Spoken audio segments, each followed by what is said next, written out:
Welcome welcome welcome. एक बार फिर से आप लोगों का स्वागत है आपके अपने show Dan and English words gimmick episode 63 में। चलिए आज का नया दिन और आज का सिचुएशन ये रहा। Hello, my dear friend. Dan English is always not far wrong, not far out, not far off, not far short. Dan English has come amidst you all for making you free from doubt. Today's plot, amid simmering tension, Durrani resigned from his post and his resignation was accepted without a demur. The allegation was made by his boss that he was involved in embellishing balance sheet and paid hush money to CA for being reticent.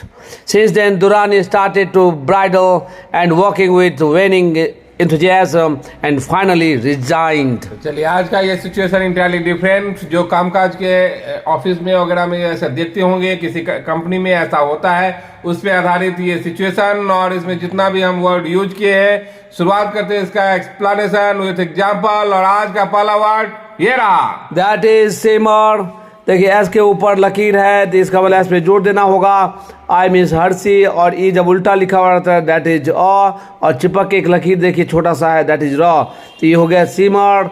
ये verb है, इसका मतलब है cook something below boiling temperature. जैसे आप जानते हैं कि बॉइलिंग टेम्परेचर जैसे वाटर का 100 डिग्री सेल्सियस होता है, मन उससे नीचे के टेम्परेचर तक जो आप किसी चीज को गर्म करते हैं, कुछ करते हैं, तो उसी को बोलेंगे, या खाना बनाते हैं तो मैंने उसका टेम्परेचर 100 डिग्री सेल्सियस से कम होना चाहिए, उसको ही बोलते हैं हम सिमर। जैसे पहला एग्जांपल देखिए, let vegetables simmer up to 5 minutes. मैंने ये कहना है कि मान लीजिए सब्जी बन रहा है, उसको और पकने दीजिए करीब करीब और 5 मिनट तक। उसको जब हम बोलेंगे तो इस ढंग से बोलेंगे।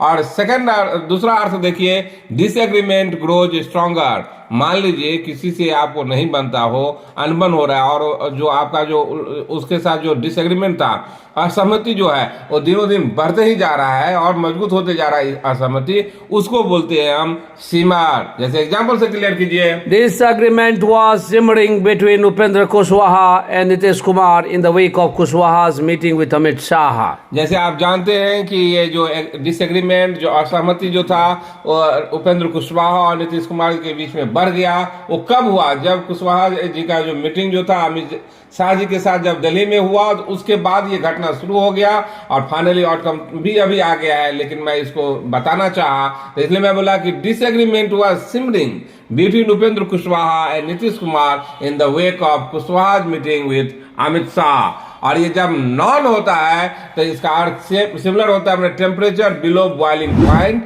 किसी भी चीज को जो बॉइल करना, गर्म करना, और उसके वाटर का जो बॉइलिंग पॉइंट 100 डिग्री सेल्सियस होता है उससे कम पे, उसको बोलेंगे हम सिमर। जैसे एग्जांपल है पहला, ब्रिंग द वाटर टू सिमर, माने पानी को गर्म कीजिए थोड़ा ही कम टेम्परेचर पे, ज्यादा टेम्परेचर पर नहीं, तो उसी को बोलेंगे bring the water to simmer. And next word of this so that is डीमर।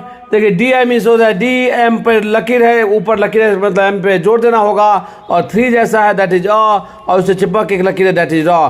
तो हो गया डीमर। डीमर डीमर डीमर दिस इज अ वर्ब। इसका मतलब होता है रिफ्यूजल टू डू समथिंग। माने आप बिल्कुल मना कर देते हैं, मैं ये काम नहीं करूंगा, कहीं जाने से या करने से, या जो कुछ भी आपका प्रपोजल हो उसको आप मना कर देते हैं, उसी को बोलते हैं हम डीमर। जैसे एग्जांपल से क्लियर कीजिए।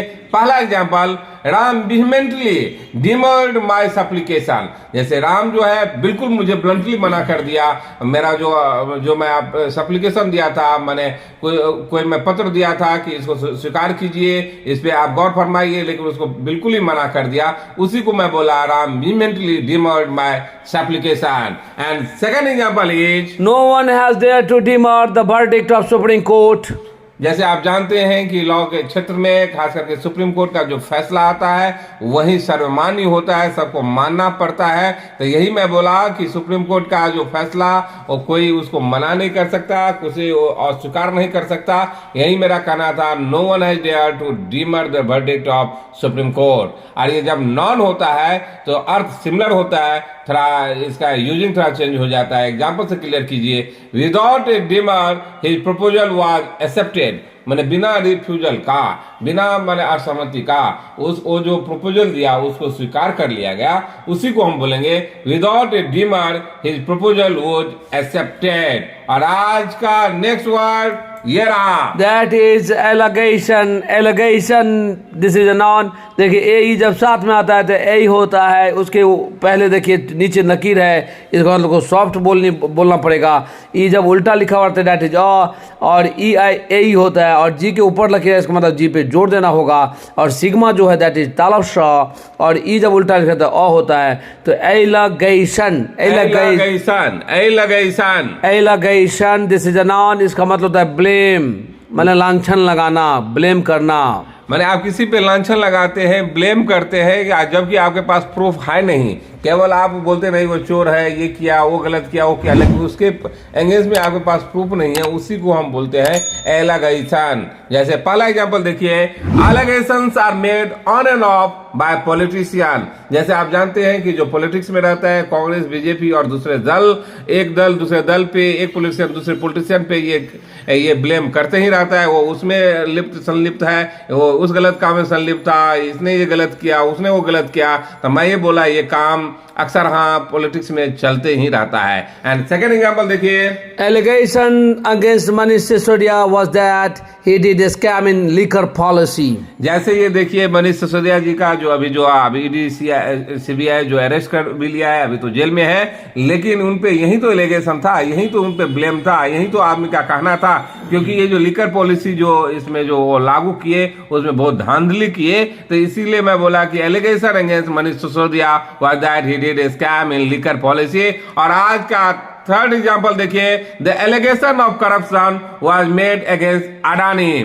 जैसे देखिए जो अडानी जो यहाँ जो शेयर मार्केट में भी लिस्टेड है, बहुत सारे कंपनी है उनके ऊपर क्या करप्शन का ही तो चार्ज लगाया गया। बोला कि हेराफेरी करते हैं, गलत काम करते हैं, गलत तरीका से कंपनी चलाते हैं, तो वो आदमी का कहना है, तो यही मैं बोला। और खास करके आप सुनते होंगे कांग्रेस के मुंह से या दूसरे जो क्षेत्रीय दल है उनका जो बड़े नेता सब है वो हमेशा अडानी का ही नाम लेते हैं, इसलिए बोला the allegation of corruption was made against Adani. And next word of this, so that is embellish. Embellish.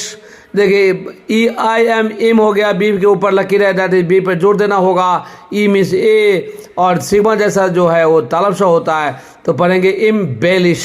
Embellish, this is a verb. इसका मतलब होता है adding something extra for making more beautiful, मतलब कुछ चीज लगाना या जोड़ देना, जिससे वो चीज और सुंदरता उसका बढ़ जाए। मान लीजिए आपका कोई सर्टिफिकेट, मान लीजिए कोई आप डॉक्यूमेंट बना रहे हैं, उसमें कुछ लगा लीजिए, तो मैंने जैसे डिग्री आदमी का कम रहता है, छोटा छोटा डिग्री और जोड़ देता है कि थोड़ा मेरा अट्रैक्टिव बायोडाटा बन जाए। जैसे मान लीजिए कोई बैलेंस शीट में ही कोई अपना डाटा थोड़ा बढ़ा दे, तो उसको बोलेंगे एम्बेलिश। और मान लीजिए कोई डेकोरेशन करते, सजाते हैं किसी चीज को अच्छा दिखने के लिए, जैसे मान लीजिए शादी हो, विवाह हो, इस सब के अवसर पर देखते होंगे हम लोग बहुत ही सजाते हैं, उसको भी हम बोलते हैं एम्बेलिश। जैसे पहले एग्जांपल से क्लियर कीजिए।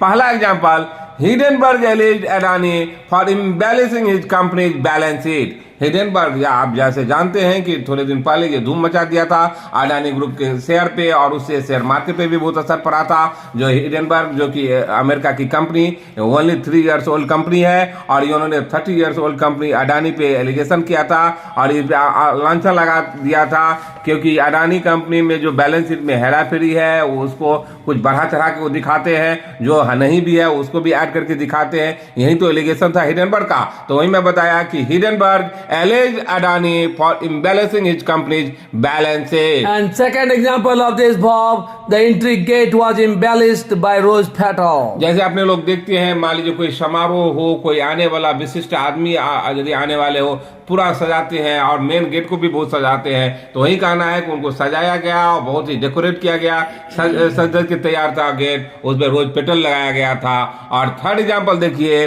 he embellished the minor incident of yesterday. मान लीजिए किसी भी घटना, छोटे मोटे घटना को यदि आप इम्बैलिश कर दिए, मतलब उसको बढ़ा चढ़ा करके आप यदि बोलते हैं, उसको भी हम बोलेंगे इम्बैलिश। जो कल का घटना जो बहुत ही छोटा था, लेकिन उन्होंने जब किसी को बताया, इतना बढ़ा चढ़ा करके बोले कि उससे लगा कि वाह क्या हो गया था, लेकिन घटना बहुत ही मामूली था। तो यही मैं बोला, he embellish the minor incident of yesterday. और आज का फिफ्थ वर्ड ये रहा, that is hush money, hush money. देखिए एज के ऊपर लकीर है, इसका मतलब एज पे जोर देना होगा, और पेट कटा हुआ ए दैट इज अ, और सिग्मा दैट इज तलब शाह, और एम के नीचे लकीर मीन्स एम को सॉफ्टली बोलना होगा, और पेट कटा हुआ ए दैट इज अ, तो पढ़ेंगे hush money, hush money, hush money. This is a noun, इसका मतलब है give someone money to keep matter secret, मतलब किसी बात को छुपाने के लिए किसी को पैसा देते हैं, या किसी बात को नहीं बोलने के लिए पैसा देते हैं, दैट इज हर्ष मनी कहलाता है। जैसे देखिए ये सब तो जनरली चलते ही रहता है कि मान लीजिए कहीं पे कोई आप मान लीजिए गलत ही काम किया हो, माने आप पकड़े गए, कोई आपको देख लिया, तो आप बोलते हैं कि नहीं, आपको कुछ पैसा का लालच दे देते हैं, मैं पैसा देता हूं लेकिन आप किसी को बताइएगा नहीं। उस ऐसा जो पैसा का यूज होता है, ऐसा पैसा जो किसी को दिया जाता है, उसी को हम बोलते हैं हर्ष मनी, हर्ष मनी। जैसे पहला एग्जांपल देखिए, many police officers take hush money and work at a beck and call of him. मान लीजिए मेरा ये कहना है कि खास करके जो, क्योंकि प्रशासन तो पुलिस ऑफिसर के हाथों में ही होता है, उनको कोई आदमी जो गलत किया रहता है, या कोई चीज जो कुछ भी कारनामा किए हो, उसको छुपाने के लिए पुलिस ऑफिसर को पैसा देते हैं, और बोलते हैं कि मैं जैसे जैसे कहता हूँ वैसे वैसे इस मैटर को आप कीजिए, मैंने at a beck and call, मैंने हमारे इशारे पे ये कर दीजिए, वो कर दीजिए, मैंने मेरे ही तरह वो उस केस को मोड़िए। तो उसको मैं बोलूंगा, many police officers take hush money and work at a beck and call of him. And second example is hush money is taken or given rampantly nowadays. जैसे आप जानते हैं कि ये पैसा का लेना देना, कभी हम लेते हैं कभी देते हैं किसी को, आजकल के ये तो फितरत में है, आदमी के मनुष्य के फितरत में है, क्योंकि कोई चीज आप गलती करते हैं छुपाने के लिए पैसा देते हैं, कोई चीज आप देख लिए तो यदि विटनेस है तो वो आपको पैसा देता है। तो इसलिए मैं बोला कि हश मनी इज टेकन और given rampantly nowadays. And third example of this noun, that is politician provide the hush money to journalists for hiding the facts. जैसे देखिए आजकल भी ये एलिगेशन लगाता है कि मोदी गवर्नमेंट ने जर्नलिस्ट को इतना पैसा देता है, कितना आदमी तो इतना तक तो गोदी मीडिया भी बोलता है, क्योंकि बोलता है कि उनको वहां से पैसा सप्लाई होता है और जो बोलते हैं वही करते हैं, और जो फैक्ट्स है उसको छुपाने के लिए वो पैसा देते हैं, और जो मैं बोलता हूँ जो पॉलिटिशियन बोलते हैं जो गवर्नमेंट में खास करके है वही जो बोलेंगे वही दिखाने के लिए। तो ऐसा जब यूज होगा और पैसे पे जो काम होगा उसी को हम बोलेंगे hush money. Don't make English the biggest source of frustration. Come to Dan English without having any tension. Those who came into Dan English with the intention of scratching the surface, even they go back by taking a fellow feeling and English type grace. It is keen interest which compels you to be the part of Dan English. It is Dan English which saves you from becoming dregs of society and rubbish. चलिए आज का 6 word ये रहा, That is reticent. रेटासंट। देखिए आल के ऊपर लकीर है, इसका मतलब आप पे जोर देना होगा, और ई मीन्स होता है ए, और ई जब उल्टा लिखा होता है दैट इज अ, और एस के बाद ई देखिए ई उल्टा लिखा होता है दैट इज अ, तो रेटासंट। रेटासंट, रेटासंट पढ़ेंगे इसको। इसका ये एडजेक्टिव होता है, इसका अर्थ होता है कीप मम, माने चुप रहना, कुछ नहीं बोलना, उसी को हम बोलेंगे रेटासंट। जैसे एग्जांपल से क्लियर कीजिए, पहला example, he remained reticent whenever he went outside. मान लीजिए वह कोई आदमी जो कभी भी बाहर जाता है तो हमेशा चुप ही रहता, कुछ बोलता नहीं। घर में वैसे कितना आदमी को देखेंगे बहुत बोलेगा, जब बाहर जाएगा कुछ नहीं बोलेगा। तो वही मैं कहना चाहा, एग्जांपल से क्लियर किया, he remained reticent whenever he went outside. And second example of this word, being reticent is not good with your nature. मान लीजिए कोई आदमी जो हमेशा बोलते रहता है, वही मैं बोला कि आप चुप रहते तो आपके नेचर के लिए और आपका जो पर्सनालिटी है उसके हिसाब से ये अच्छा नहीं लगता है, इसलिए मैं बोला being reticent is not good with your nature. And third example is Manmohan Singh used to remain reticent even in parliament. जैसे आप जानते हैं Manmohan Singh former prime minister of India, जो कि 10 ईयर तक प्राइम मिनिस्टर है इंडिया का, लेकिन कभी भी पार्लियामेंट में भी नहीं बोलते थे, हमेशा चुप ही रहते थे। उनके बिहाफ में कोई बोलता हो, कांग्रेस का कोई दूसरा बोलता हो, लेकिन मनमोहन सिंह जी मुंह नहीं खोलते थे। यही मैं बोला कि Manmohan Singh used to remain reticent even in parliament. और आज का 7th वर्ड ये रहा, that is bridle. बी के ऊपर लकीर है, दिस इज बी। बी के ऊपर लकीर मतलब बी को जोर से बोलना होगा। ए आई मीन्स होता है आई, और ई उल्टा लिखा होता है दैट इज अ। तो पढ़ेंगे ब्राइडल, ब्राइडल, इसको बोलेंगे हम ब्राइडल। दिस इज अबव, इसका मतलब होता है बिकम्स एंगर। मैंने आप जब गुस्सा में आ जाते हैं, जब गुस्सा आ जाते हैं तो उसी को हम बोलेंगे ब्राइडल। जैसे पहला एग्जांपल से क्लियर कीजिए, they bridled on seeing the bunkum behaviour of her. मान लो कोई वो लड़की थी या कोई औरत जो भी हो, उनका बिहेवियर अच्छा नहीं था। बंकम माने नॉनसेंस, माने जो नॉनसेंस बिहेवियर हो, जो माने जो माने जो नॉन के अगेंस्ट में हो, उस ऐसा बिहेवियर देख करके वो जो थे वो बहुत ही गुस्सा गए, तो उसको मैं बोला they bridle on seeing the bunkum behaviour of her. And second example of this verb, many students bridled on getting past the Agniveer scheme. जैसे देखिए, many student bridle on getting pass the Agniveer scheme. जैसे आप जानते हैं कि जब Agniveer scheme आया था तो कितना यहाँ पे पूरा गाड़ी सबको जला दिया गया था, बहुत तोड़फोड़ भी हुआ था, क्योंकि स्टूडेंट ये बोला था, स्टूडेंट बहुत गुस्सा में आ गया था, बोला कि अब मेरा हक छीन रहा है, केवल हम लोग को अस्थायी हो गया। मैंने बहुत तरह का भ्रांति था, लेकिन अभी वो दूर हो गया है। लेकिन मेरा कहना था कि many student bridle on getting pass the Agniveer scheme, क्योंकि वो गुस्सा गए थे जब अग्निवीर स्कीम लागू हो गया। And third example is bridling on trivial matter is not good at all. मैंने छोटे बात पे भी गुस्सा जाना ये अच्छा नहीं है, और बिल्कुल अच्छा नहीं है।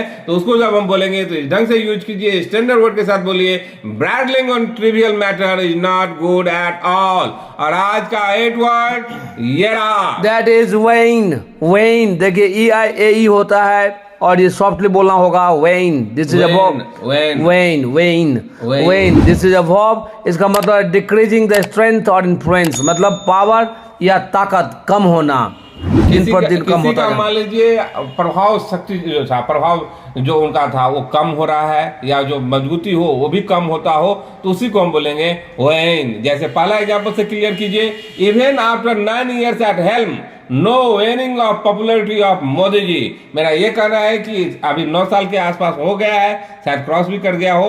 मैं 9 years में पूरा मैंने प्रधानमंत्री के पोस्ट पे रहने के बावजूद भी मोदी जी का जो पॉपुलरिटी था, जो उनका जो आदमी जो चाहता था, उसमें कोई कमी अभी भी नहीं आया है। उसको जब हम बोलेंगे इस ढंग से यूज किए। एंड सेकेंड एग्जाम्पल देखिए, Nitish Kumar influence waning day by day in Bihar. जैसे आप जानते हैं नीतीश कुमार जी को आदमी तो पलटूराम भी बोलते हैं, क्योंकि कभी आज इस दल में, कभी उस दल में, कभी ऐसे, क्योंकि मुझे चीफ मिनिस्टर बना रहना है। तो स्वाभाविक है कि उससे उनका जो कार्यशैली है वो इफेक्टेड होता है, और उससे उनका जो पॉपुलरिटी जो है, उनका इन्फ्लुएंस जो है, पकड़ है, वर्चस्व जो है बिहार में बहुत ही कम हो रहा है, दिनों दिन कम होते जा रहा है। यही मैं बताना चाहा एग्जाम्पल से। एंड थर्ड एग्जाम्पल देखिए, never ever do any work with वेनिंग enthusiasm. मैंने हम लोग का ये कहना है कि जब कोई भी काम कीजिए पूरा जोश और खरोश से कीजिए, कम उत्साह के साथ यदि करेंगे, जैसे उसमें जोश नहीं रहेगा तो काम भी पूरा आपका नहीं होगा। इसलिए मैं बोला never ever do any work with वेनिंग enthusiasm. 10 times we said, still we are saying from the bottom of our heart, take the rough with the smooth, ride roughshod over the unpleasant mood. Your position, your life will be goodly good. तो चलिए, इसमें जितना भी हम word use किए थे, बहुत ही standard word use किए थे, सबको डिलिनिएट कर दिया विद सिंपल एग्जांपल। बिना देरी किए हुए एक बार फिर से सिचुएशन पढ़ देता हूँ। Amid simmering tension, Durrani resigned from the post and his resignation was accepted without a demur. The allegation was made by his boss that he was involved in embellishing balance sheet and paid hush money to CA for being reticent. Since then, Durrani started to bridle and working with waning enthusiasm and finally resigned. चलिए, यदि आपको ये word gimmick जो डायनालिस्ट के द्वारा प्रस्तुत किया जाता है, डेली आता है शाम में, यदि आपको अच्छा लगता हो तो please like it, subscribe it and share it. तब तक के लिए बाय बाय।